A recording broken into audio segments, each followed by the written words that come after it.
Vale. Ujú. La última clase habíamos quedado entonces en la página 80, que es esta página que está aquí. ¿Ok? Patologías neurológicas. Voy ahora a sentarme y me pararé ya cuando me diga que no tengo batería. Entonces, dentro de las patologías neurológicas vamos a comenzar con... Esto ya es el bloque final. Les recordaba a todos los que están viendo el vídeo en casa que el examen es el 3 de junio. Seguramente es en línea, así que estén atentos al correo que seguramente les llegará de la academia. A mí me marca como presencial y como que hay clases, pero tengo entendido que todos los exámenes son en línea, los finales, los terceros. Entonces, bueno, estén atentos a que seguro les avisen unos días antes de que el examen el 3 de junio es en línea. Caso contrario, pues nos vemos en la calle. Bien, lo primero de ellos es la epilepsia. La epilepsia es una enfermedad del sistema nervioso debido a la aparición de actividad eléctrica anormal en la corteza cerebral, y eso es lo que estamos de alguna manera simulando con esa imagen, ¿no? En la que provoca ataques repentinos, caracterizados por convulsiones violentas y pérdida del conocimiento. Las causas, pues, pueden ser variadas, pasando por tumores cerebrales, personas que pueden tener algún tumor y eso es lo que ocasiona una actividad eléctrica normal, algún traumatismo cráneoencefálico que ha dejado una secuela, los accidentes cardiovasculares, al haber alguna parada cardíaca, pues obviamente fluye menos sangre hacia el cerebro y eso pudo haber ocasionado un daño, malformaciones cerebrales, congénitas o genéticas, y haber sufrido de meningitis o encefalitis. El tratamiento, si bien yo les estoy colocando aquí un anticonvulsivo para perros o para gatos, el compuesto es el mismo, ¿ok? La diferencia es para animales versus humanos, que en animales se aceptan que tengan más excipientes el medicamento y obviamente las dosis son distintas por el peso del animal. El tratamiento es de anticonvulsivos. También se puede hacer resección quirúrgica. Veremos más adelante que para evitar esos movimientos espasmódicos o involuntarios se puede remover cierta zona del cerebro que controla los movimientos y con eso parar esos movimientos repentinos. También existe una tecnología en la cual se introduce, quizás no en el cerebro, pero sí en el nervio vago, un electroestimulador o un estimulador del nervio vago, que lo que hace es que tiene un generador de pulsos que va conectado a un cable con unos electrodos que van al nervio vago. Él lo que hace es inhibir o retardar la aparición de esas crisis, ¿no? Lo que hace es generar pulsos eléctricos y esos pulsos eléctricos contrarrestan esa deficiente, digamos, esa deficiente actividad eléctrica que está sufriendo el cerebro, ¿no? Entonces contrarrestan un poco o inhiben la frecuencia en casos donde la frecuencia sea muy alta de episodio. Bien.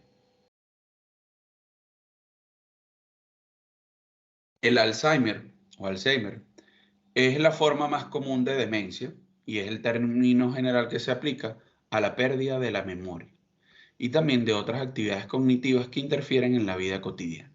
Lo importante, fíjense, coloqué esta imagen porque el Alzheimer no es una enfermedad que comienza un día y al día siguiente ya pierdes la memoria, sino que es una pérdida progresiva. Entonces, así como a un árbol se le caen las hojas, pues a la persona se le van olvidando poco a poco los conocimientos que tiene, ¿no? Es una enfermedad progresiva, no tiene cura, pero existen tratamientos para los síntomas disponibles y se continúa investigando con la finalidad de mejorar la calidad de vida del paciente. Se ha relacionado el Alzheimer con la formación de unas placas en el cerebro que se denominan placas seniles. Estas placas seniles parecen estar asociadas a la enfermedad de Alzheimer. Además, también se asocia una pérdida de la mielina. La mielina, recuérdense que es esa capita que recubre el cerebro y que permite que la información viaje de manera más rápida. También se ha relacionado con esto. Sin embargo, como les digo, hoy día no hay cura, sino tratamientos paliativos. ¿Ok? ¿Sí? Por eso, digamos, no coloqué más nada. Dime. Paliativo en este sentido, ¿qué significa? Sería algo como Un poco... intentar que pierda la memoria tan rápidamente para que las capacidades cognitivas progresen de manera más lenta. Mm, Intentar hacer ejercicios de memoria para que la persona vaya recordando cosas, ¿no? Sí. mm, Entonces, eso es lo que se intenta. mm. Eso sería un paliativo, intentar retardar la progresión de la enfermedad. Porque así, uy, casi el ordenador se me va para atrás. ¡Wow! Dios. Dije, hasta aquí la clase y el resto de las clases. Bien, vamos a acercar un poco más. Luego tenemos el ictus cerebral.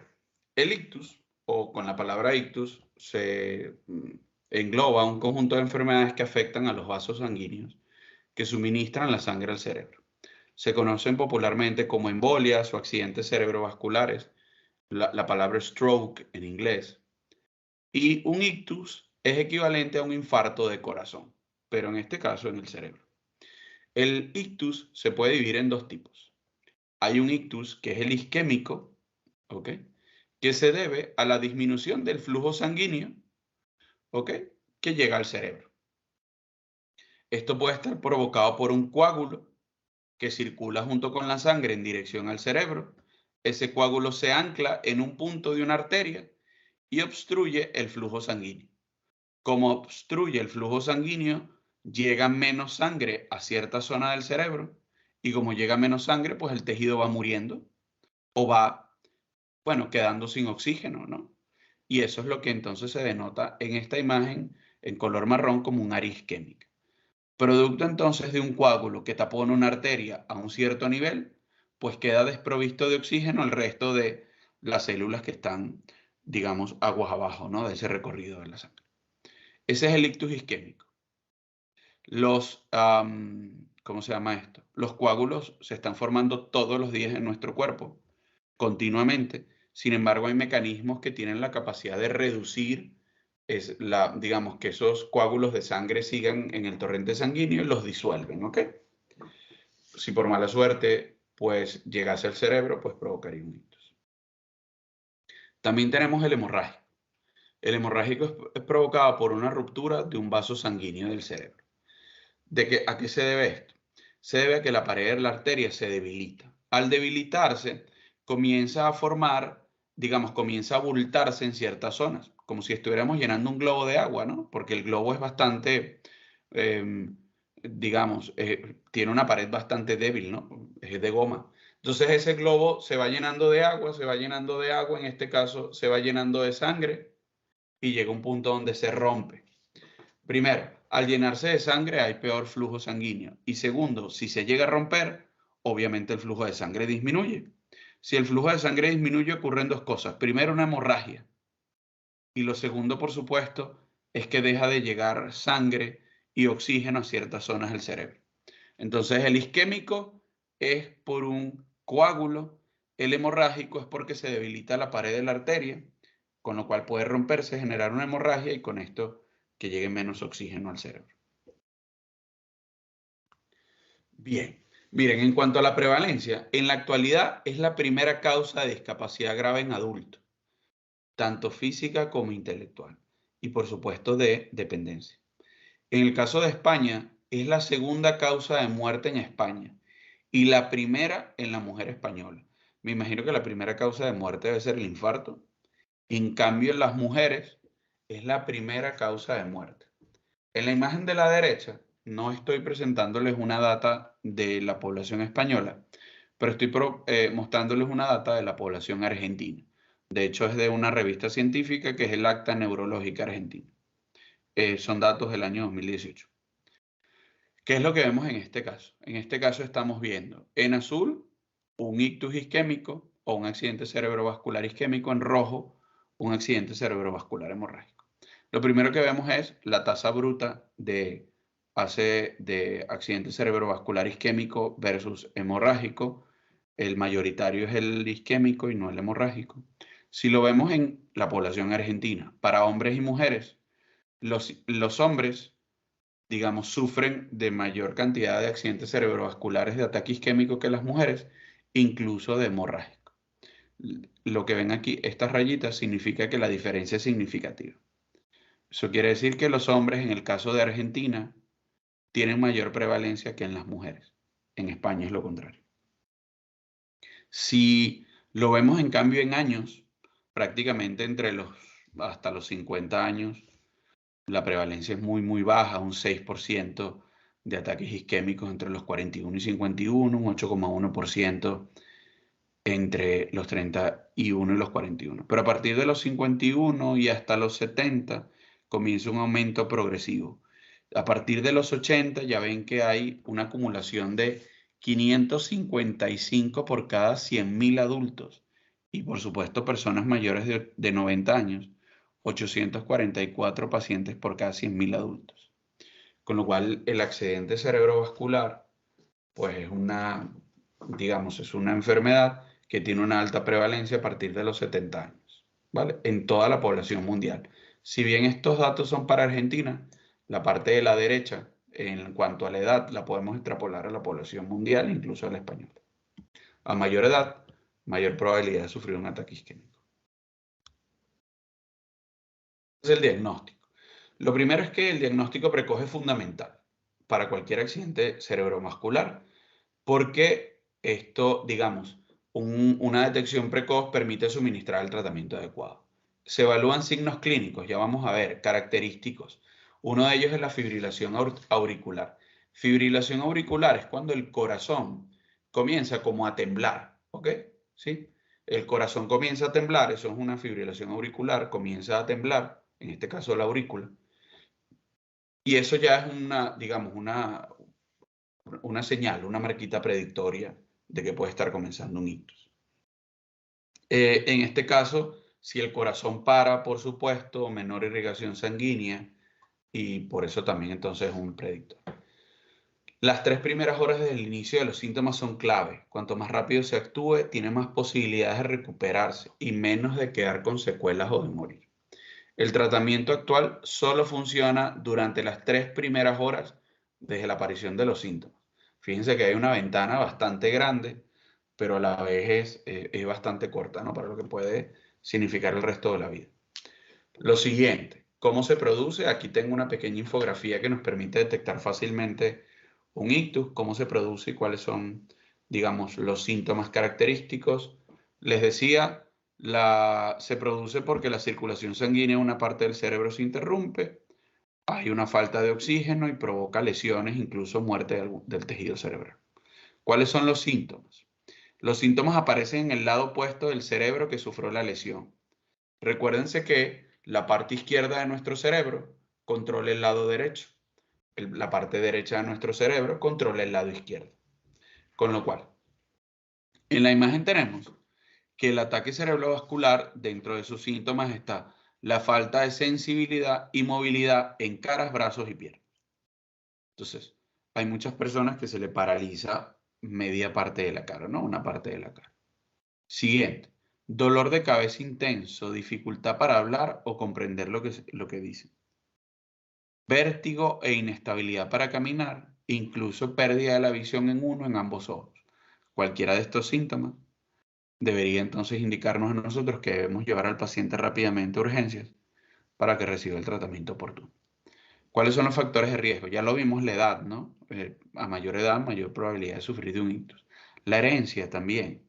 La presión sanguínea elevada, fumar, consumo de alcohol, diabetes mellitus, el colesterol alto y, por supuesto, una enfermedad cardíaca. Ya lo dijimos, una enfermedad cardíaca podría provocar una menor irrigación sanguínea o que se forme un coágulo, etcétera, etcétera.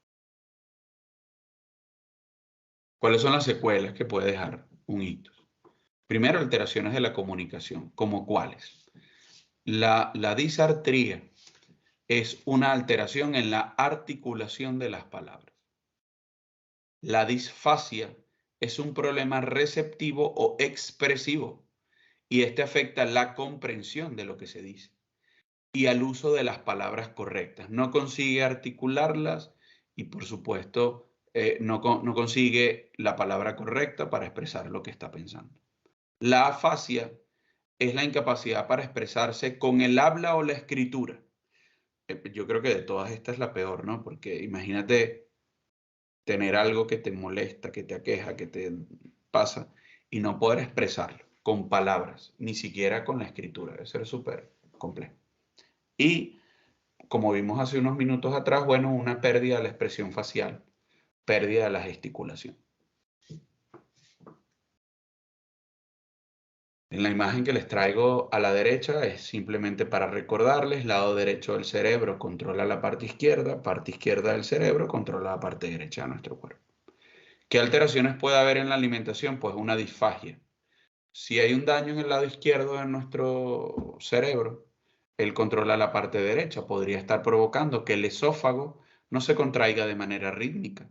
Si no se contrae de manera rítmica, pues obviamente el alimento no baja de manera apropiada, no se mueve. Una disfagia. Problemas cognitivos. Puede haber una disminución de la capacidad de la atención, dificultad en la memoria a corto plazo. Fíjense que a corto, pero no a largo plazo. No recuerdo lo que hizo ayer, antes de ayer, pero sí su cumpleaños número 38. La negligencia visoespacial es la capacidad para responder adecuadamente a los estímulos que se presentan en el lado hemipléjico. Por supuesto, si una persona tiene, digamos, una discapacidad en el lado izquierdo de su cuerpo, será incapaz de responder a los estímulos. Quizás en caso de que pueda moverse, pues se tropezará en el lado izquierdo, se golpeará el lado izquierdo porque no puede responder de manera rápida y apropiada a los estímulos. La agnosia es la pérdida del conocimiento y la dispraxia es la dificultad para realizar movimientos propuestos de forma voluntaria.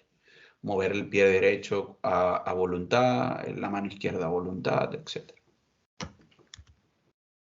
Bien. Vamos ahora con un traumatismo craneal. ¿Ok? Un traumatismo, primero, el traumatismo craneal se divide en lesión cerebral primaria y secundaria, ya lo veremos. La lesión cerebral primaria son los traumatismos en los que el cerebro puede ser sometido a una compresión por impacto. Por ejemplo, nos cae un bloque en la cabeza, vamos pasando, por ejemplo, debajo de una construcción y un bloque, una pequeña piedra nos pega en la cabeza. Estamos viendo un juego y un balón nos pega en el cráneo, en la cabeza. O tenemos un accidente de tránsito y obviamente nuestra cabeza pega con el paragolpes y el cerebro recibe una fuerte sacudida, ¿no? Entonces ya puede ser que esté sometido a un impacto o a una compresión por un impacto directo. También, como vemos, una desaceleración súbita en el caso de un accidente de tránsito. En los pacientes suele ser frecuente encontrarse contusiones corticales en el lugar del impacto y también en el lado opuesto. En la imagen, estamos viendo una imagen de una resonancia magnética donde vemos una zona del cerebro que sufre una lesión. No solo aquí hay una lesión, la lesión es bastante grave, fíjense que hay fractura. Hay una fractura aquí de cráneo, entonces bueno, obviamente el golpe tuvo que haber sido bien fuerte, ¿no? Para que haya una fractura de cráneo. La lesión vascular es uno de los principales componentes de la lesión cerebral primaria. En esta entonces aparece evidencia de sangrado subaracnoideo en el TAC y en la angiografía aparecerá un vasoespasmo.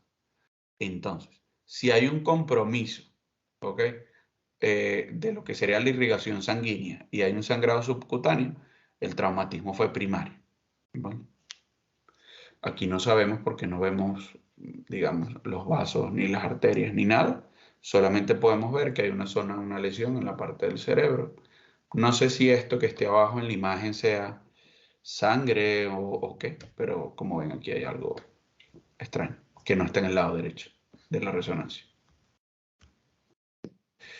En el caso de una lesión cerebral secundaria, estamos viendo otra lesión, ¿no? Aquí estamos viendo una imagen de un cerebro normal y a la derecha estamos viendo la imagen de un cerebro que ha recibido un impacto en la zona derecha. Vemos entonces cómo la morfología de todo el lado derecho del cerebro, bueno, ha cambiado con respecto a la izquierda. ¿Okay? La lesión cerebral secundaria es aquella en la que el paciente puede hablar después del traumatismo o están conscientes, pero luego entran en coma. En un principio todo está bien, pero finalmente el paciente pues entra en coma. Se puede hablar de una lesión cerebral secundaria. ¿Qué tipo de lesiones se pueden incluir? Bueno, por ejemplo, cuando un traumatismo torácico o traumas múltiples pueden llevar a una parada cardíaca. Es decir, no necesariamente el cerebro tiene que ser el que reciba el golpe o reciba el daño, sino que puede ser, como ven ustedes aquí, un trauma torácico o una parada cardíaca, lo que provoque que llegue menor irrigación sanguínea al cerebro y entonces al llegar menos sangre al cerebro, pues se lesione el cerebro. No necesariamente, como ven, es por un golpe directo o impacto directo, sino que puede ser provocado por otras patologías. Por eso se llama lesión cerebral secundaria.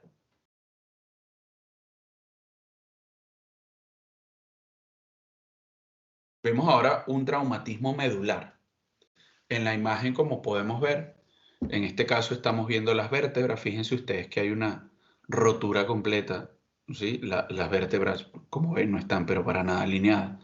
Hay una rotura completa. Recuérdense que al interior de esas vértebras pues pasa todo lo que sería la médula espinal. Seguramente hay una fractura completa o una resección de la médula.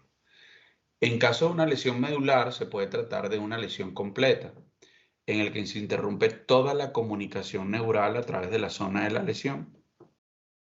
La información entonces no puede viajar de abajo hacia arriba ni de arriba hacia abajo.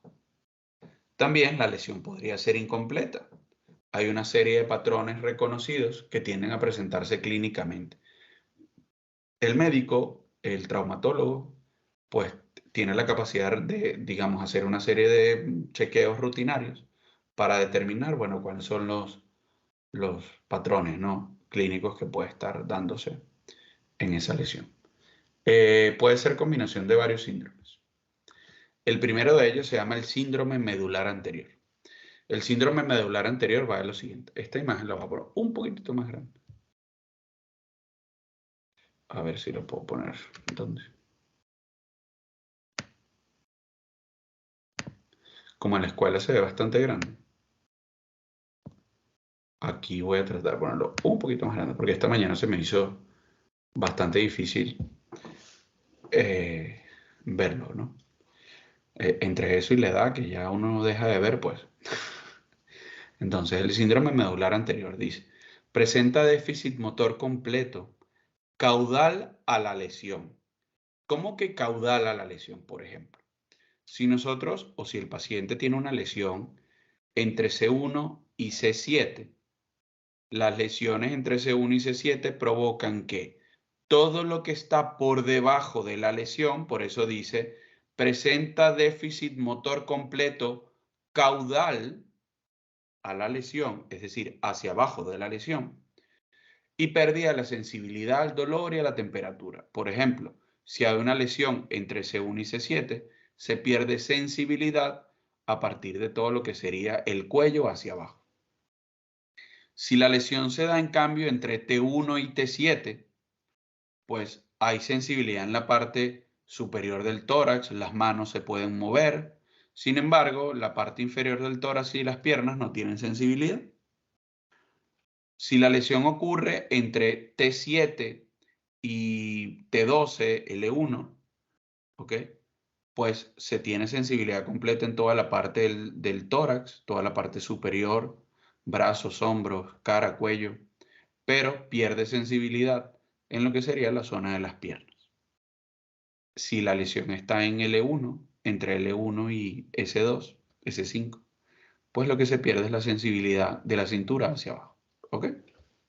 Por eso dice déficit completo caudal a la lesión, de la lesión hacia abajo. Ese es el síndrome medular anterior. El síndrome de Brown-Séquard es cuando sucede una hemisección medular. ¿Qué quiere decir hemisección medular? Imagínense el canal medular en 3D, en 3 dimensiones, como una tubería. Y en el interior de esa tubería hay unos cables. Pues si yo le doy un golpe a esa tubería a un lado, al lado derecho o al lado izquierdo de ese gran tubo, pues obviamente habrá una lesión en una zona y quizás no haya lesión en la otra. Por eso se habla de hemisección. Un pedacito de ese canal se ve afectado. Ese es el síndrome de Brown-Séquard, que es una hemisección medular que por regla general perjudica a la mitad lateral, una de las dos mitades. Ejemplo, tiene una lesión, por ejemplo, entre L1 y S5, pero solo hay una parte afectada. Pues de repente tiene sensibilidad en la pierna derecha, pero no así en la pierna izquierda. Sensibilidad en el brazo derecho, pero no así en el brazo izquierdo. En estos casos se experimenta una debilidad muscular, un entumecimiento y parálisis repentina.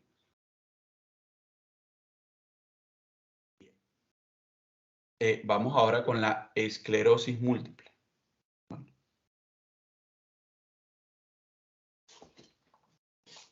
La esclerosis múltiple es una enfermedad degenerativa autoinmune que se caracteriza por la destrucción de la vaina de mielina. Recuérdense que la vaina de mielina recubre el axón de la neurona. La vaina de mielina, estrictamente hablando, recuerden, los axones del sistema nervioso periférico. En cambio, los oligodendrocitos son los que recubren a lo que serían las neuronas del sistema nervioso central. Cuando el sistema inmune ataca a esa vaina de mielina, ya sea la generada por los oligodendrocitos en el sistema nervioso central o los generados por las células de Schwann en el sistema nervioso periférico, se genera la esclerosis múltiple.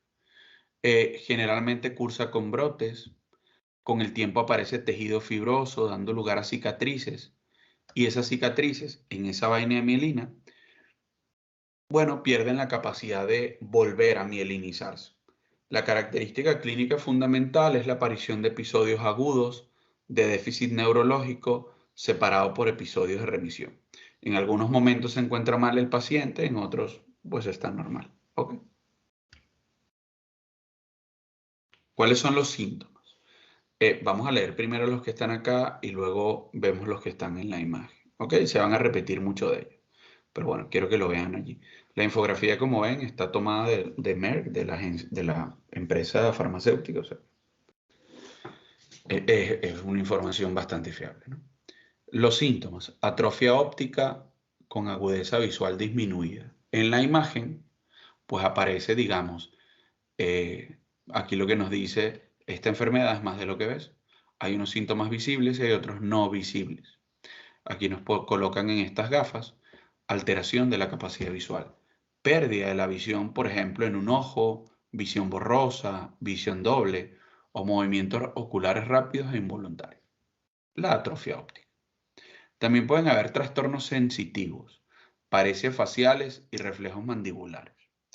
Esto, pues, cursa con un trastorno del habla. No tiene fluidez verbal, las palabras las arrastra, pueden haber cambios en el ritmo del habla. Todo ello podría estar significando una esclerosis múltiple. Puede haber afectación cerebelosa, ataxia, temblor, que en su forma más severa puede ser extremadamente incapacitante. Y cualquier acción puede precipitar movimientos violentos e incontrolables de cabeza, tronco y miembros. En la imagen quizás no tenemos algo parecido a lo que dice allí, pero bueno, vemos la espasticidad, que significa que hay contracciones o espasmos musculares involuntarios, en algunos casos rigidez. Pérdida de la destreza manual, dificultad para realizar tareas finas como manejar monedas y escribir. Como hay movimientos involuntarios y hay espasmos, pues obviamente le cuesta hacer tareas que requieran un trabajo fino. La marcha se hace cada vez más débil debido a la debilidad muscular progresiva, astenia, espasticidad y ataxia. Seguimos. Puede haber una disfunción esfinteriana. Lo tenemos en la imagen de la derecha. Desde frecuencia y urgencias urinarias leves hasta retención urinaria aguda e incontinencia. En la imagen nos pone problemas de vejiga e intestinales, micciones frecuentes o urgentes, incontinencia, dificultad para iniciar la micción, estreñimiento, aunque es poco frecuente, falta de control de esfínteres.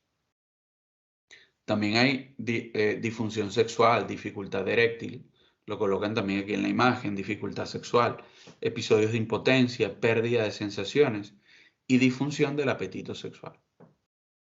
Puede haber trastornos psicológicos y psiquiátricos, inestabilidad emocional, trastornos afectivos y intolerancia a las temperaturas altas como al calor y el frío. Esa aparece retratada aquí como alteraciones sensitivas.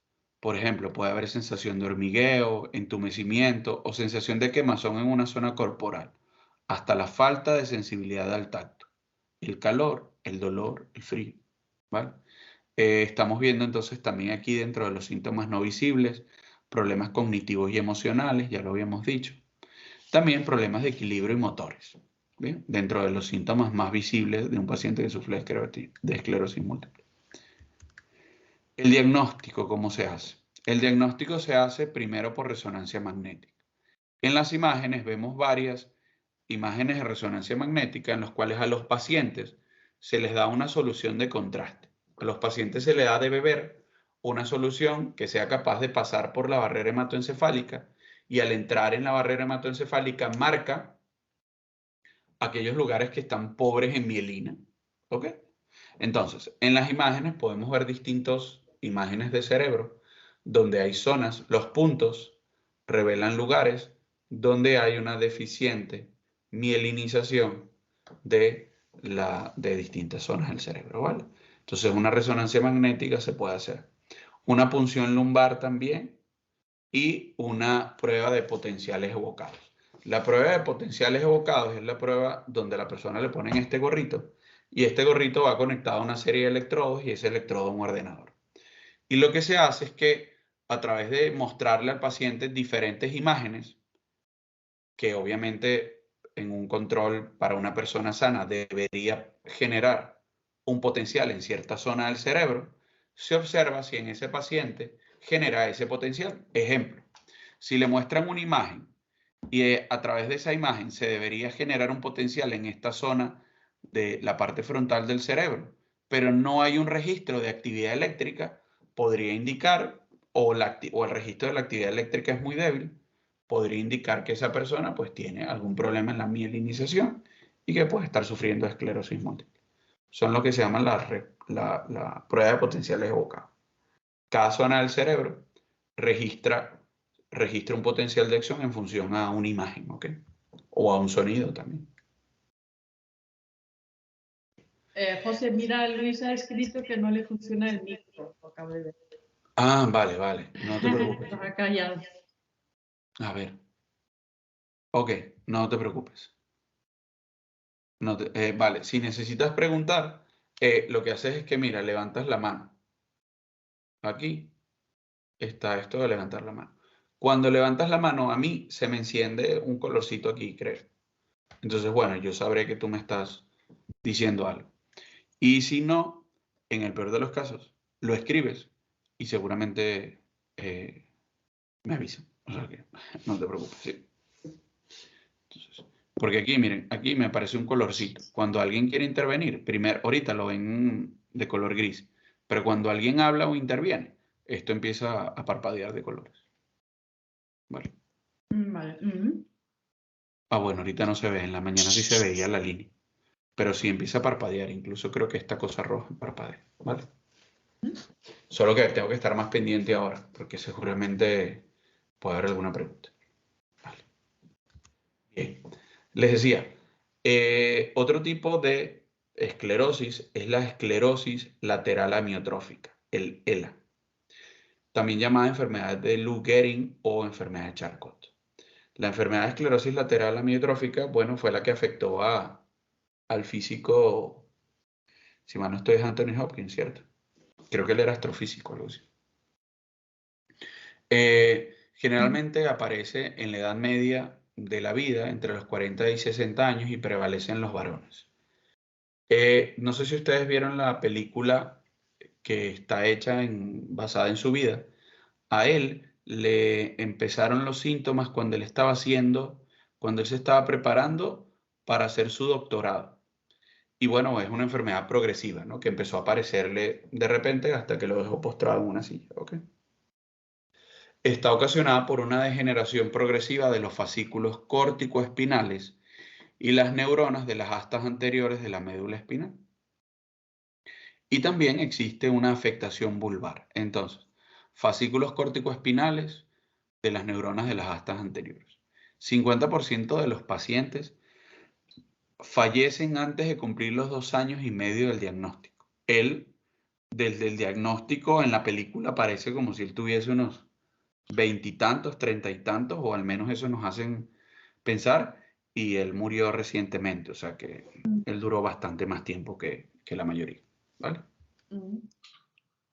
¿Cuáles son los síntomas iniciales? Esto es una imagen, no sé, como creo que 10 años incluso antes de morir, algo así, ¿sabes?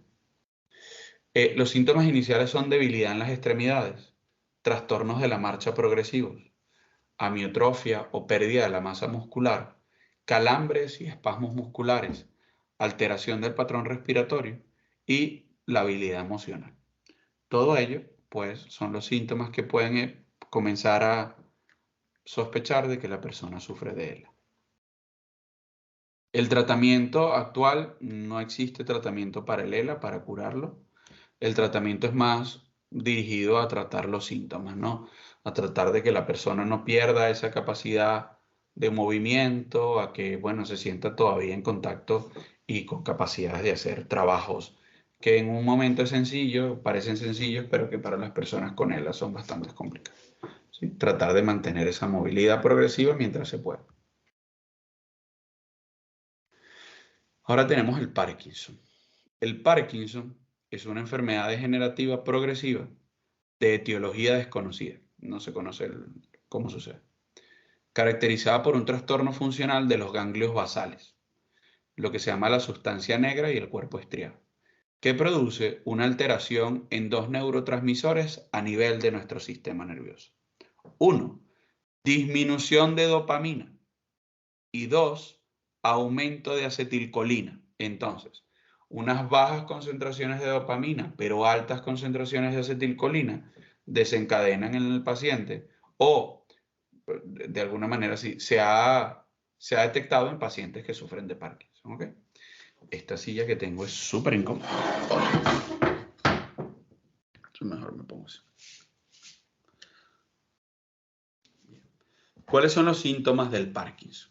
Hay unos 10 síntomas de Parkinson que, bueno, que permiten identificar fácilmente a una persona o que se empiece a sufrir de Parkinson.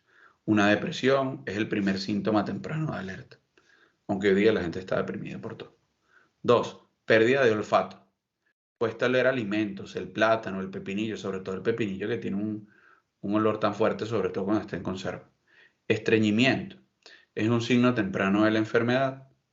Trastornos del sueño, movimientos repentinos durante el sueño profundo. Yo creo que la mayoría de los 4 primeros son enfermedades de los tiempos que corren, ¿no? Depresión, pérdida del olfato, estreñimiento, trastornos del sueño, creo que casi todos, ¿no? Movimientos repentinos durante el sueño profundo. Y el signo más característico de un paciente con Parkinson son los temblores. Es esa agitación involuntaria y rítmica de las extremidades. Es lo que nos hace pensar siempre que ustedes ven a una persona que está moviendo de manera repentina y continua las manos, pues que puede ser un paciente que tenga Parkinson. También presentan rigidez. Se agarrotan los músculos de manera persistente.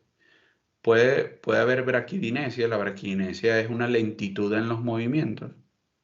Inestabilidad postural, pues no puede mantenerse erguido o el equilibrio. Problemas para coordinar todos los movimientos. Y si hay inestabilidad postural, si hay problemas de coordinación, pues obviamente la marcha pues debe estar alterada, ¿no? Dificultades para andar. Digamos, todos estos últimos imágenes pues nos hacen pensar que la marcha puede estar alterada desde que los movimientos son más lentos o pueden haber agarrotamiento de los músculos persistentes. Todo esto puede ser característico del Parkinson. ¿Cuál es el tratamiento? Hay tratamientos tanto farmacológicos como quirúrgicos. Yo les había dicho que había una disminución de dopamina y un aumento de acetilcolina. Pues el tratamiento farmacológico va orientado a disminuir el que está aumentado y aumentar el que está disminuido. Sería entonces. El tratamiento está orientado a elevar los niveles de dopamina y disminuir los de acetilcolina. Para elevar los niveles de dopamina se usa levodopa. La levodopa es un precursor de la dopamina. y para disminuir lo que sería la cantidad de acetilcolina, se usan unos compuestos que se llaman anticolinérgicos, como la orfenadrina. Entonces, farmacológicos, disminuir y aumentar lo que estaba aumentado. ¿Cuáles son los procedimientos quirúrgicos? El procedimiento quirúrgico se llama palidotomía, que consiste en la destrucción selectiva del globo pálido. En la imagen les coloco que es el globo pálido.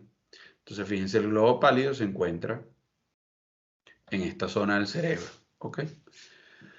Si se lesiona el globo pálido o también puede ser estimulando a las neuronas de esa región, se controla la rigidez, el temblor y los fenómenos de que de repente está apagado el sistema y luego se vuelve a encender, es decir, los temblores repentinos, ¿no?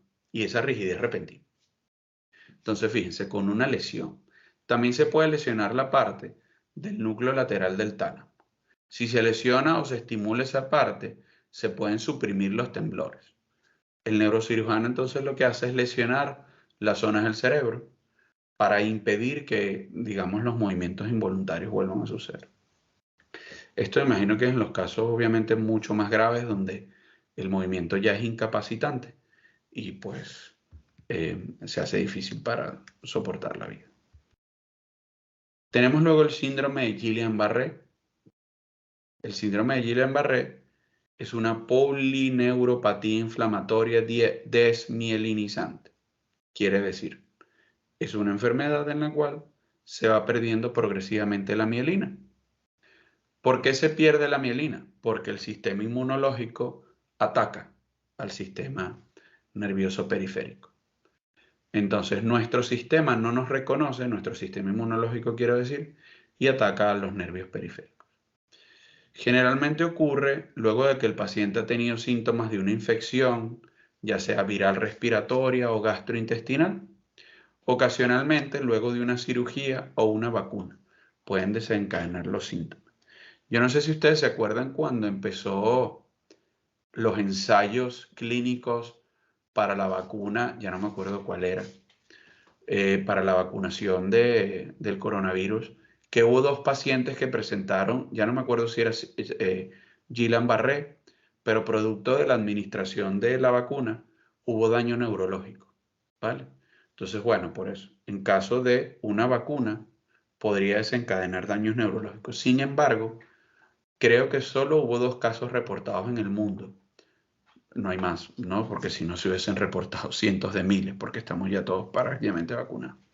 Entonces, bueno, fueron casos muy esporádicos, pero sucedieron. Bien, ¿cuáles son los síntomas? Los síntomas de Guillain-Barré pueden ser dificultad para mover los músculos de la cara, poca mielina, por supuesto, no hay esa sensibilidad o la información nerviosa no viaja de la manera que debería. Hay una visión borrosa, incluso a veces visión doble. Puede cursar con hipotensión arterial, una frecuencia cardíaca anómala, debilidad y pérdida de la función muscular, empieza en las piernas y sigue en los brazos. No hay tratamiento para la enfermedad, ¿ok? Lo que intentan algunas terapias es reducir la gravedad y ayudar a, bueno, que el paciente vaya tomando una vida un poco más normal, ¿no? A recuperar al paciente.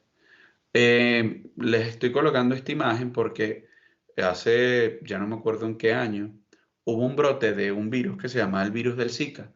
El virus del Zika estaba o se transmitía a través de la picadura de un mosquito, el mismo que nos da dengue. Bueno, el mosquito era originario de América, ¿ok? Sin embargo, fíjense que había varios casos en Europa. Sin embargo, esos casos en Europa eran importados de otros países. Les pongo el Zika porque a partir del virus del Zika se observó en América un aumento de casos de Guillain-Barré, ¿ok? Un aumento de casos de Guillain-Barré, por eso se los pongo. La mayoría de los países en los cuales se originó fueron los países de América producto del virus del Zika. ¿Okay? Esto es un ejemplo de cómo un virus o una infección viral puede provocar otra patología, más allá del propio virus del Zika. Recuerdo que las mujeres embarazadas que habían sido infectadas por el virus tenían niños que tenían microcefalia, tenían la cabeza más pequeñita de lo normal. ¿Ok? Bien, ya nos queda poquito, nos quedan solo dos temas, con lo cual voy a hablar muy lento. Muy bien. ¿Alguna duda? No tengo duda. Perfecto. Mire, vamos a ver técnicas complementarias. No, nos quedan tres temas. Las técnicas complementarias, la idea de este tema es que nosotros entendamos qué es lo que hace cada una de las técnicas que nos permite observar y en casos de que se pueda, bueno, qué le podemos pedir a un paciente o que para, digamos, en caso de que nosotros sospechemos de algo y queramos darle al paciente digamos, un mejor tratamiento, quizás pedir alguna técnica complementaria. ¿Ok? Primero, la radiografía o los llamados rayos X. Es una técnica que utiliza una dosis muy pequeña de radiación ionizante para producir imágenes de cada hueso del cuerpo. ¿Bien? Se utiliza comúnmente para diagnosticar fracturas, dislocaciones, ¿ok? En los huesos o dislocación de las articulaciones. Los rayos X, les decía, son una forma de radiación que pasa a través de la mayoría de los objetos, que se encuentra se encuentra cuidadosamente dirigida, ¿ok? A través de una pequeña máquina de rayos X. ¿Qué es lo que pasa cuando estos rayos X atraviesan el cuerpo? Bueno, cuando atraviesan el cuerpo, todo el aire, todo lo que rodea al cuerpo se ve de color negro. La grasa, los órganos, se van a ver de color gris. Vean entonces esta mano izquierda, como ven ustedes que todo el resto, músculo, grasa, lo que sea, se ve de color gris. El calcio, que es el que está depositado en los huesos, se ve de color blanco. Por ejemplo, si tenemos un paciente como este, que se ha clavado un tornillo o un clavo en la mano, producto de, no sé, el trabajo que estuviese realizando, si nosotros vemos el metal se ve blanco absoluto. Vean la diferencia entre el metal, que es blanco absoluto, y el calcio. Por ejemplo, un paciente que tenga una prótesis de cadera, si le hacen una imagen de rayos X, en la imagen de rayos X se verán los huesos de color blanco, pero la prótesis, que es de metal, pues se verá en blanco absoluto. ¿Ok? Entonces, esos rayos X, ¿okay?, atraviesan el cuerpo y producen una imagen en una película fotográfica o en un detector especial. Antiguamente podían ustedes tener esas radiografías en físico. Hoy día prácticamente todas están en digital. ¿Okay? Los rayos X son absorbidos por diferentes partes del cuerpo en variables grados. Son absorbidos por el cuerpo. Por eso cuando ustedes ven un radiólogo, que es la persona que se encarga de hacer los rayos X, la mayoría de las personas llevan un chaleco especial de plomo y además se colocan detrás de una cabina. ¿Ok? Nos colocan a nosotros en posición para tomar la imagen y ellos se van detrás de una cabina. Porque la exposición prolongada a los rayos X se absorben por el cuerpo. De hecho, Marie Curie, que fue la que descubrió los rayos X, murió de leucemia, creo que fue a causa de los rayos X, que ella descubrió, por supuesto. La mamografía. La mamografía también es una exploración radiológica que usa rayos X, pero la diferencia es que las radiaciones son menos energéticas. Al ser radiaciones menos energéticas, nos permite ver también los cuerpos blandos y, bueno, algunos cuerpos un poco más densos en su interior. Con lo cual podemos detectar si un paciente tiene cáncer de mama o no. O se sospecha la presencia de células malignas que puedan estar provocando cáncer. ¿Ok? Como son menos energéticas, puedo ver también, como les digo, los cuerpos blancos. Su objeto es el diagnóstico precoz de la patología mamaria. Esta mañana me preguntaban por qué si hay otras técnicas que no usan rayos X, por qué las mamografías se siguen haciendo con rayos X. Porque es una técnica rápida, económica para el hospital, la clínica que lo esté realizando, y además permite detectar de manera eficiente el cáncer de mama. Entonces, se sigue usando a pesar de que hay técnicas más novedosas, porque es rápida, económica y eficiente. Entonces no se cambia. ¿Okay? Total, creo que cada cierto tiempo tienen que hacerse una mamografía, tampoco es que vayan a estar sujetas a mucha radiación a lo largo de toda la vida, ¿no? Luego tenemos la tomografía axial computarizada, el TAC. El TAC es una prueba de diagnóstico que también utiliza rayos X. Y esto permite obtener imágenes radiográficas del interior del organismo en forma de cortes transversales o, por ejemplo, en forma de imágenes tridimensionales. Lo bueno de la tomografía del TAC es que nos permite obtener imágenes tridimensionales, pequeños cortes de un órgano para saber qué es lo que está pasando, o partes del cuerpo, ¿no? Cortes transversales de partes del cuerpo. Esto es lo importante del TAC. El problema del TAC es que, como ven, es bastante más costoso, porque emplea equipos mucho más sofisticados. La ecografía lo que usa es ultrasonido. El ultrasonido no son más que frecuencias de sonido, que esas frecuencias de sonido viajan por el interior del cuerpo, rebotan en un objeto y se devuelven y son registradas por un transductor.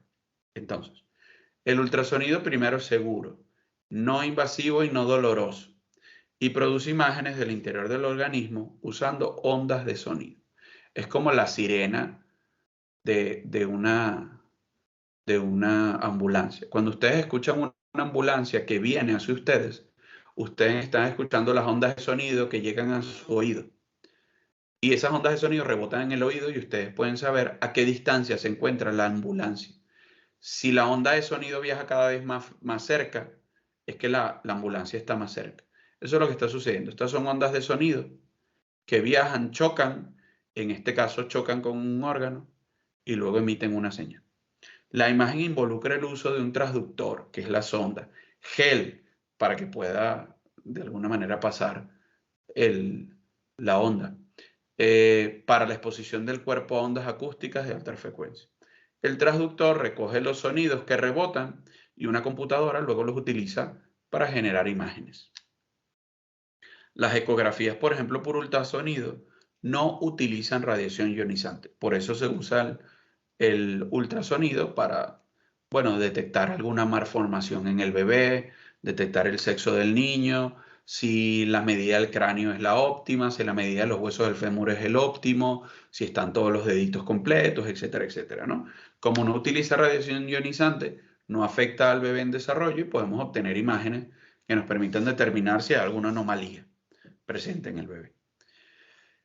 Además se capturan en tiempo real, con lo cual pueden mostrar la estructura y el movimiento de los órganos internos del cuerpo. Pueden mostrar cómo fluye la sangre a través de los vasos sanguíneos. Hay bueno, obviamente no lo sé porque no trabajo con ellos, pero ellos le dan una tecla, ¿ok? Las personas que trabajan con ultrasonido, y la tecla nos puede colorear la sangre oxigenada, la sangre no oxigenada. Podemos escuchar incluso cómo fluye la sangre, cómo late el corazón, es decir, es capaz de detectar no solo una imagen, sino capaz de detectar el flujo, el sonido, ¿no? Luego tenemos la resonancia magnética nuclear.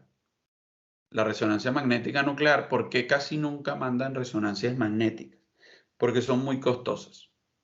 Son las más, digamos, son las más potentes de todas porque nos permiten ver órganos, huesos, músculo, cartílago, todo.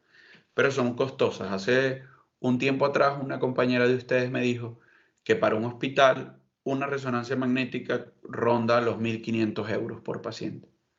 Imagínense que a un paciente que se fracturó el brazo, en vez de hacerle una radiografía que puede costarle, no sé, 50 euros, hagan 100 radiografías al día y en vez de 100 radiografías hagan 100 resonancias magnéticas.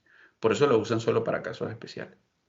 Es un examen no invasivo que emplea un campo magnético potente, pulsos de radiofrecuencia y una computadora para crear imágenes detalladas de los órganos, tejidos blandos, huesos y prácticamente todo el resto de las estructuras internas del cuerpo. Voy a conectar el ordenador que me estoy quedando sin batería. Vale.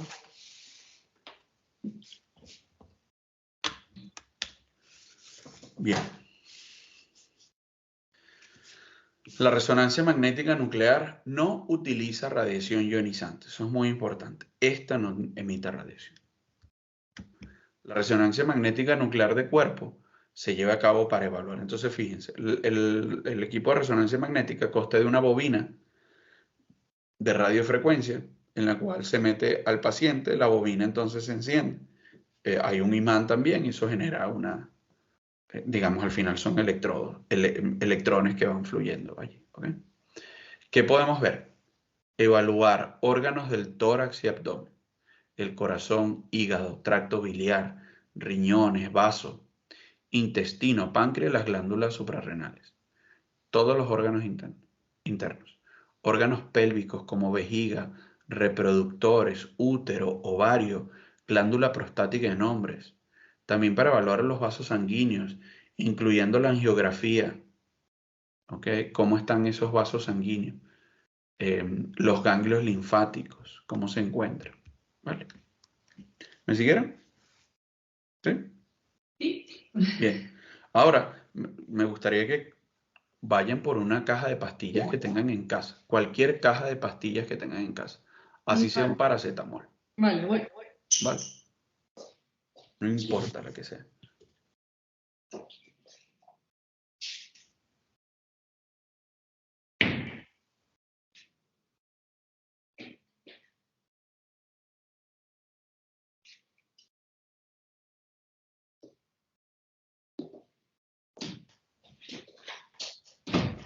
Sí. Vale, la tiene. Naproxeno sódico, Antalgin. El que sea. Muy bien. ¿Por qué? Porque ahorita lo que vamos a ver es, bueno, qué es lo que vemos cuando vemos una caja de medicamentos. ¿Vale? Eso es interesante porque es farmacología básica. Ajá, aquí sonó una nubecita, quiere decir que nos está diciendo algo. Ah, pues esto sí. Sí, vale, ya, perfecto. Bien. Comenzar a compartir. Farmacología básica. Entonces, mira, ¿qué vemos? Lo primero, ¿cuál es la diferencia entre un fármaco y un medicamento? ¿Ok? El fármaco es cualquier sustancia química que se utiliza para el tratamiento curativo, preventivo o diagnóstico de una enfermedad. Es el principio activo de un medicamento.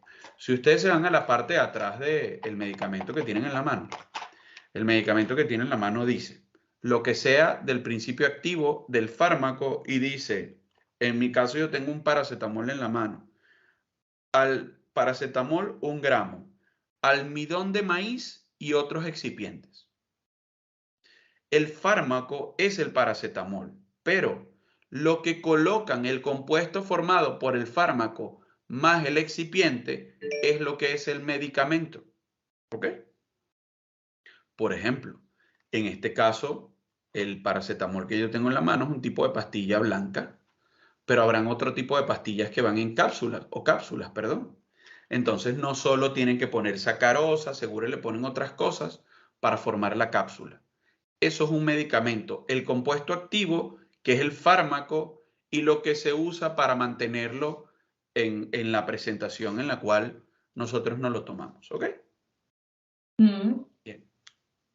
Lo siguiente, fíjense, ustedes tienen un medicamento en la mano y dice, en la parte superior a la izquierda, el nombre del medicamento. Si no tenemos un medicamento, digamos, de marca comercial, pues seguramente nos dirá el principio activo abajo. Por ejemplo, paracetamol, naproxeno sódico. ¿Ok? Entonces nos dice el nombre o principio activo y además nos dice la dosis y la forma farmacéutica. Por ejemplo, el mío dice principio activo paracetamol. Dosis 1 gramo. Forma farmacéutica comprimidos. ¿Ok? ¿Todo te pone en la caja? Sí, en la mía sí. Mira, voy a darle a dejar de compartir. Lo que pasa es que creo que como tengo el fondo difuminado, mira, aparece comprimidos, que este es el tipo de presentación. Sí, paracetamol, la Bueno, dosis, comprimidos. sí. Busco otro. Comprimidos, recubiertos con película. Sí. Ajá, este dice, aunque no se ve, dice cápsulas duras gastrointestinales. Es el omeprazol. Entonces tenemos el nombre, la dosis, ¿lo ven? Y además tenemos, Claro, la dosis viene al lado del nombre, ¿no? claro, 20 miligramos, 1 gramo, ¿sí? Y en el abajo aparece digamos, cómo viene, Fármaco, ¿no? cómo es la presentación del compuesto.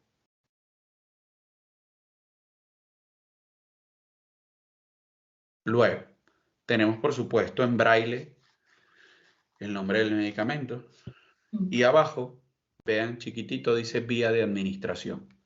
Por ejemplo, obviamente todas dicen vía oral, vía oral.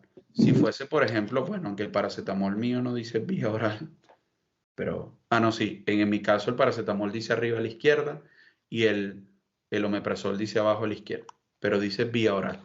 Si fuese intramuscular, por ejemplo, y ustedes, qué sé yo, tienen ampolletas de hierro, porque le mandaron un fármaco de hierro, dice intramuscular, por ejemplo. ¿Sí? Vía de administración. Luego tenemos advertencias obligatorias, por supuesto. Otra cosa que tenemos es un código nacional. Es un código nacional de 6 dígitos.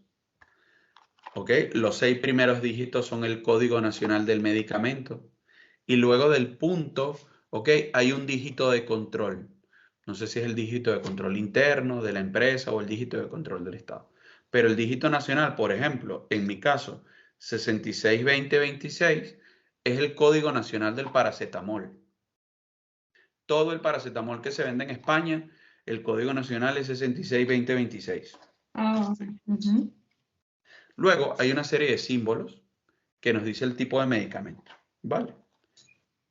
¿Qué tipo de símbolos hay? Por ejemplo, cuando es un medicamento que no se puede tomar cuando se conduce porque produce discapacidad o reduce la capacidad para conducir o manejar, le ponen un triangulito y un coche. Si, por ejemplo, el medicamento puede producir fotosensibilidad, es decir, que tomar el medicamento puede tener efectos adversos cuando tomamos el sol, pues ponen un triangulito y un sol, o si es radioactivo. Bueno, en los gases medicinales vemos, por ejemplo, cuando es gas medicinal, inflamable o carburante. También un asterisco si va en el frigorífico o, como tienen muchos, el símbolo SIGRE. Por ejemplo, el paracetamol que yo tengo tiene el símbolo SIGRE en otro sitio, no en la parte frontal, lo tiene como en uno de los lados. Este símbolo es el que asegura que si lo llevamos a la farmacia, pues va a haber una correcta gestión de los medicamentos y sus envases. Es decir, se van a deshacer de ellos, generando el menor daño posible al ecosistema. ¿Okay? ¿Qué otra cosa hay? Hay una sigla, hay una letra, pero además hay un símbolo. Por ejemplo, todos los que tengan un círculo blanco son los que requieren dispensación sujeta a prescripción médica. Si tiene un símbolo negro, es que tiene que ser con receta de estupefacientes. Una media luna es un psicotrópico o una luna o una raya en el medio también. Si se conserva en el frigorífico, también un asterisco. Si tiene una caducidad inferior a 5 años.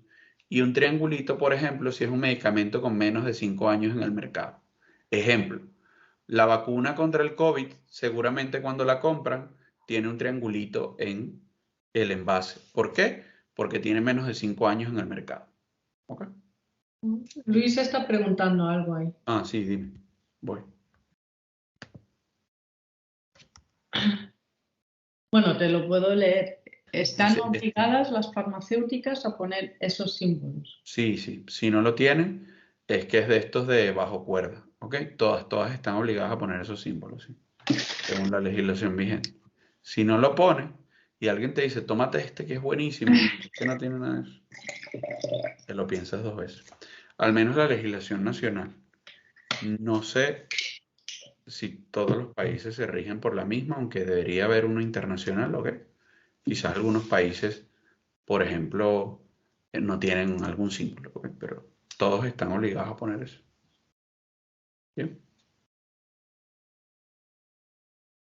Que si no, no los dejan ni comercializar.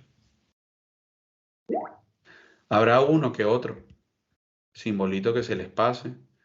Me imagino que todos, digamos, si no, no los dejan vender. Ay, ¿qué es esto? Es por aquí.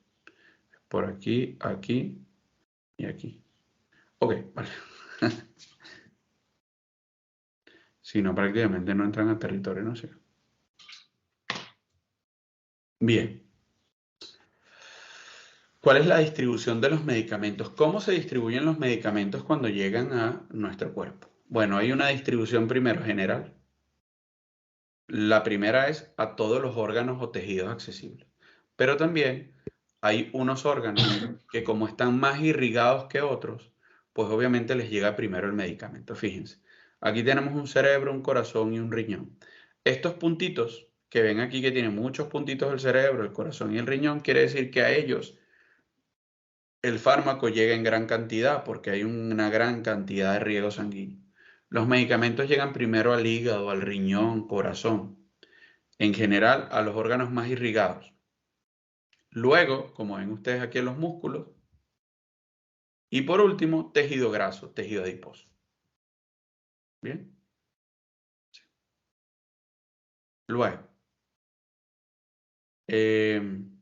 también hay una distribución específica. Por ejemplo, imagínense que hay un medicamento que se está utilizando para el tratamiento de el cáncer en cerebro, el glioblastoma, por ejemplo. Bueno, tenemos que hacer que ese medicamento sea accesible a través de la barrera hematoencefálica. Entonces hay algunos que tienen una distribución específica a tejidos u órganos menos accesibles. Se hacen los tejidos que por sus características son más impermeables a los medicamentos, ¿ok? Como la barrera hematoencefálica. Bien.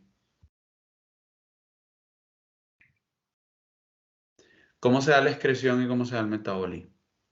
Lo normal es que un medicamento se excrete directamente en un porcentaje y que el resto se metabolice. ¿Okay? Una parte entonces del medicamento, del paracetamol que nos tomamos, por ejemplo, esta tarde para el dolor de cabeza, bueno, una parte sí se metaboliza y ejerce el efecto que queremos, pero otra parte, pues por supuesto, lo liberamos con la orina. De hecho, se mantiene hasta un tiempo en el cuerpo, ¿no? Hay un tiempo en el que el paracetamol o el medicamento se mantiene en sangre y por eso nos dicen 1 cada 8 horas o 1 cada 12 horas, porque se sabe incluso cuál es la vida media del medicamento en el cuerpo. Si lo tomas antes, no estás haciendo nada. Si lo tomas después, pues pierde el efecto. La edad también. Los niños tienen un sistema metabólico más inmaduro, con lo cual lo metabolizan más lentamente.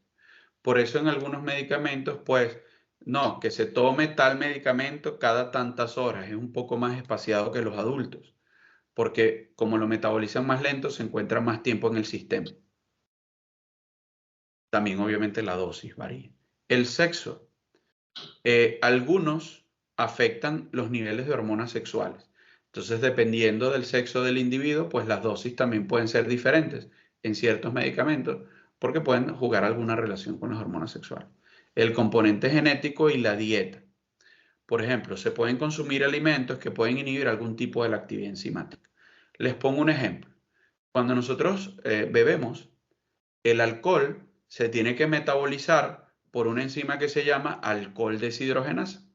Es la enzima que hace que el alcohol que tomamos se transforme en un compuesto que podamos utilizar como energía. Obviamente si bebemos mucho ya no es energía, se acumula en el cuerpo. El paracetamol inhibe a la enzima alcohol deshidrogenasa. Si ustedes están bebiendo y se toman un paracetamol, el paracetamol inhibe a esa enzima, con lo cual se empieza a acumular el etanol en su cuerpo porque no lo podemos metabolizar. Este es el ejemplo de que ciertos alimentos, en este caso una bebida, puede a través de un medicamento inhibir una actividad enzimática. ¿Ok? Del componente genético, por ejemplo, con el caso del alcohol, pues se sabe que la mayoría de los asiáticos tienen menor tolerancia al alcohol, pero es por una disminución de la actividad del alcohol deshidrogenasa, que es esa enzima que metaboliza el alcohol. ¿Ok? Sí. Por último, y esto sí ya es el último tema, de hecho la última hoja, es la ética y la deontología. ¿Qué es la ética? Bueno, la ética es el no dañar y hacer el bien, ¿ok? La ética de deontología trata de que el paciente es autónomo y que hay que aceptar si un paciente decide o no tomar una decisión para un tratamiento o por caso contrario lo rechazan. La ética también habla de justicia.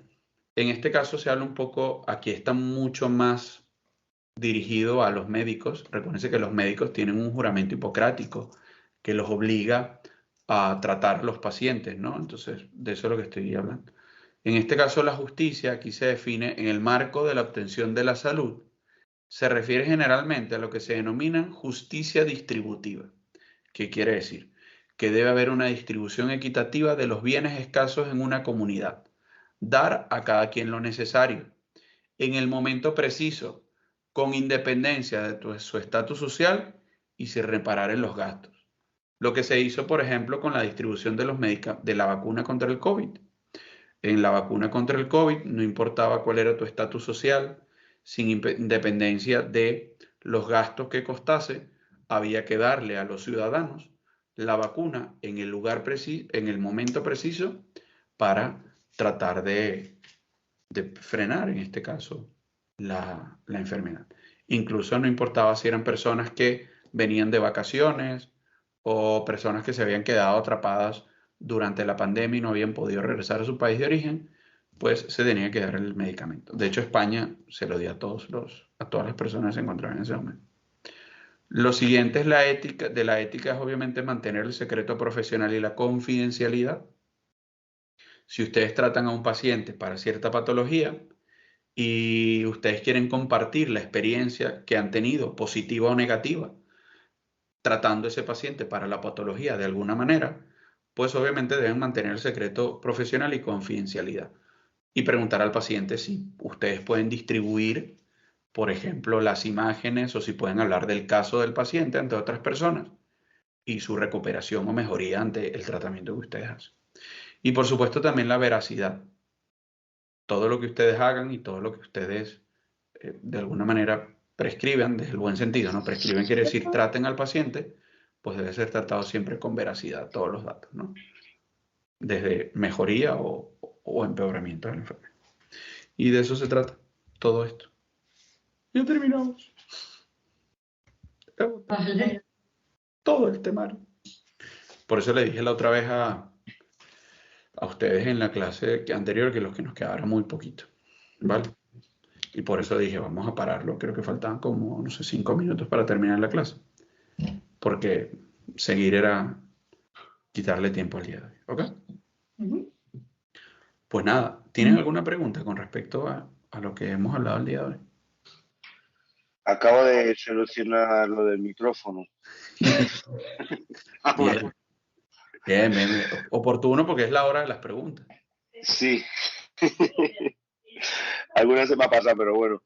Oye, eso que salía en el medicamento, que pone, por ejemplo, tiene una película de EFG. ¿Qué quiere decir EFG? Que está protegido. Sí, que está protegido. Para que no se deteriore Sí, ¿qué pasa? o se desarme. Sí, hay algunas pastillas que se llaman gastroresistentes, para que cuando lleguen al estómago no se digieran no se disuelva la pastilla en el estómago. Si se disuelve en el estómago, seguramente el ácido estomacal y las enzimas que están ahí degraden el principio activo. Entonces hablan de pastillas gastroresistentes, para que realmente tengan un efecto y se absorban en el intestino. Entonces las protegen con una cápsula para que realmente se digieran y se absorban en el intestino. Entonces se llaman gastroresistentes. Pues, y por ejemplo, vale, entendido. Y por ejemplo, lo que estabas diciendo de que llega antes el medicamento al corazón, al riñón, al hígado, y más tarde a los músculos, eso porque va por el torrente sanguíneo, ¿no? sí. Por eso está hecho de esta manera. Sí, llega más rápido a los que tienen más irrigación sanguínea.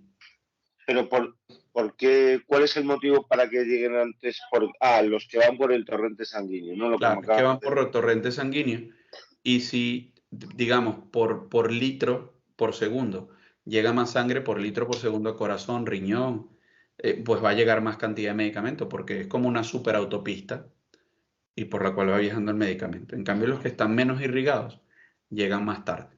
¿Ok? Por eso a veces hay ciertos medicamentos que en principio, en lo que se llaman las pruebas, los ensayos clínicos, se observa que se acumulan en el hígado. Entonces dices, wow, imagínate que tengas un medicamento y que el 80% del medicamento se acumule en el hígado. Tú dices, wow, perdí el 80% y solo hay en circulación el 20%. Entonces se juega eso, cuánto se acumula en el hígado versus cuánto queda luego disponible. Entonces eso también lo evalúan en los ensayos clínicos. ¿Ok? Vale, vale. O por ejemplo, si la diana era el hígado y se acumula en el hígado, pues genial. Vale, vale. Sí. Eso es lo que se estudia, una de las cosas que se estudia en los ensayos clínicos. Claro. Por eso cuando tú ves también el folleto de una pastilla, ustedes ven el folleto, dice biodisponibilidad, no sé qué, todo eso que uno nunca se lee. Pero te ponen el medicamento es efectivo para esto, para esto. Luego te dice con qué no debe mezclarse, cuál es su efecto, biodisponibilidad, cinética, un montón de cosas que te aparecen en el prospecto de la pastilla, que es lo que se estudia, ¿no? Dice, se almacena en el hígado, se almacena en vasos, se almacena. Todo eso te lo tienen que poner. Y los símbolos, esos que has puesto antes, esos vienen en la caja. En la mía no encuentro ningún símbolo. Mira, Es por ejemplo. Es buenísimo el medicamento, entonces. Mira, por ejemplo, este es el Sigre, ¿lo ves? Espirata. Joder, no lo veo. Yo, espera, que lo voy a aumentar. A ver. ¿Ves este? Ah, sí. Bueno, es que da reflejo, pero vale, sí. La cruz, ¿no? La crucecita, ese es el Sigre, por ejemplo. Pero porque no es, digamos, este no es... ¿Qué indicaba el Sigre? Ahora no me acuerdo. El Sigre es que lo llevas a la farmacia, perdón, y que en la farmacia ellos descartan correctamente el medicamento, ¿sí? Vale. A ver qué otro más hay. Este, por ejemplo, miren, este tiene el puntito blanco, ¿lo ven? Sí. Que es con venta bajo prescripción médica. Sí, eso vale. también. Que Y tienes además, que tener una receta, ¿no? claro, y además el Sigre, ¿lo ven? Vale. Ah, sí. Obviamente está atrás, pero digamos, yo me imagino que la legislación vigente les permite. ¿Sí? Todo. Si es un psicotrópico, obviamente un psicotrópico no sé quién tendrá en casa, pero si es un psicotrópico, seguro este punto no será blanco, será negro. Por eso el paracetamol no tiene el punto blanco, porque lo puede comprar cualquiera. Este no. Este es con prescripción o receta médica. Vale. Este particular, si compras a otro genérico de otra marca, seguro no tiene el punto. Vale. Correcto. Y otra cosa, por ejemplo, lo que estabas diciendo de los daños en la médula, cuando se rompe la médula, estabas diciendo que recordaba, es que, claro, quería hacer varias preguntas, pero me era imposible. Por ejemplo, cuando estabas ahí con el tema de la médula, decías que si se corta en C7, por ejemplo, todo lo que va para abajo, tal, pero también afecta a la parte de arriba, porque el de C7, por ejemplo, no recuerdo bien, pero va hacia los brazos, ¿no? También está afectando. Claro, sí. Dependiendo de la zona y una región afectada. Sí. Puede ser un poquito más arriba o abajo, pero lo que intenta decir es que dependiendo de donde haya sido el golpe o el corte, la ruptura, pues se afecta desde esa zona para abajo. Por eso dice caudal. ¿Vale? Ya. Pero el daño, sí. De y el aquí daño es irreparable, ¿no? El daño. Sí, así, generalmente cuando se rompe la médula no se repara. Hay estudios que intentaron hace unos años atrás regenerar la médula usando células madre. Sin embargo, se dieron, porque lo han hecho en corazón, en personas que han sufrido infarto, y han visto que el corazón se regenera después de utilizar células madre. Pero no ha sido exitoso porque al parecer tiene que ser minutos, horas después de una lesión medular. ¿Ok? Entonces, Vale. bueno, en muchos casos hasta que se llega a detectar la lesión medular, quizás ya es tarde o no en los recursos o es experimental todavía, entonces no todos los pacientes son potenciales para recibir el tratamiento. No en todos los países lo harán, entonces. Y por ejemplo, Pero, perdona que te interrumpa, no, cuando dime, hacen dime. un trasplante de médula, ¿se tiene que hacer cuando ha habido justo la lesión o cómo? No, no, no. Cuando se habla de trasplante de médula es médula ósea, ¿ok? Es cuando Bueno, tienen vale, cáncer, vale. cáncer de Vale, médula ósea. Eso es lo que se dice. Pero no, trasplante de médula no se trasplanta médula vale, vale, vale, vale. como tal, no, es médula ósea, que es cuando no se producen los eritrocitos y tal, entonces ahí sí. Vale, entendido. O Que es sea que cuando hay neoplasia. es muy complejo porque te voy a hacer esa pregunta que me has respondido antes, lo de si con las células madre se podría activar la, la mielina o el torrente de la médula, pero ya me estás diciendo que no, que tiene que ser muy... Sí, porque el problema está en que es experimental. Como es Ya, experimental, no todas las personas son viables para realizar el experimento. No todos quieren arriesgarse a un experimento que quizás no funcione. Entonces, bueno, es complejo. Se realizan muchos en ratón y en ratón tienen éxito, o en ratas. Y de ahí llevarlos a los humanos es lo que ha costado un poco más. Pero hay muchos experimentos en rata que han tenido éxito trasplantando células madre y han logrado regenerar eh, infinidad de enfermedades. vale, O vale. incluso con activación o inhibición de genes, ¿no? Que promueven la generación de cosas de proteína. Pero luego después de llevarlo a humanos ha sido más complicado. En Correcto. los ratones se ha logrado curar casi todas las enfermedades, pero ya después de ahí llevarlo a humanos es lo más complicado, porque empiezan los ensayos clínicos, tienes que tener una N cantidad de pacientes. Si no tienes a la N cantidad de pacientes, no te validan el ensayo. Ajá. ¿Vale? No vamos a Si tener los que hacer pacientes... ratones, Ah, que no vamos a tener que hacer ratones. claro, entonces, ¿qué pasa? Imagínate que tú empiezas con 10 pacientes y de esos 10 pacientes tienen una enfermedad terminal. Imagina, estás haciendo algo experimental. Tienes 10 pacientes y te lo validan el ensayo clínico con 10 pacientes. De esos 10, al cabo de 3 años te quedan 2 porque el resto murieron por la enfermedad. ¿Qué, qué, qué estadística tienes? Entonces, a veces son muy complejos. Ya, ¿Vale? entendido. Por eso no Sí, muchos llegan a puerto feliz. sí, por eso había tanto problema con el tema de las vacunas, que decían que los ensayos tenían que durar más, necesitaban más tiempo, y Sí, en este caso los han acortado esos tiempos, ¿no? sí, acortaron los tiempos, pero lo que hicieron para acortar los tiempos fue como elevar al máximo las medidas de seguridad y bioseguridad. Entonces lo que hicieron es, bueno, sacrificamos tiempo, pero aumentamos las medidas al 100%. ¿Ok? En algunos ensayos clínicos se sueltan un poquito las cosas, pero para la vacuna no. La vacuna soltaron el tiempo, pero no la rigurosidad. Vale, Y vale. se hizo además, con el tema de las vacunas, se compartieron los datos entre la mayoría de todas las empresas para asegurar digamos, la transparencia y al final que si algo malo sucedía, pues hubiese alguien detrás para como echar una mano, ¿no?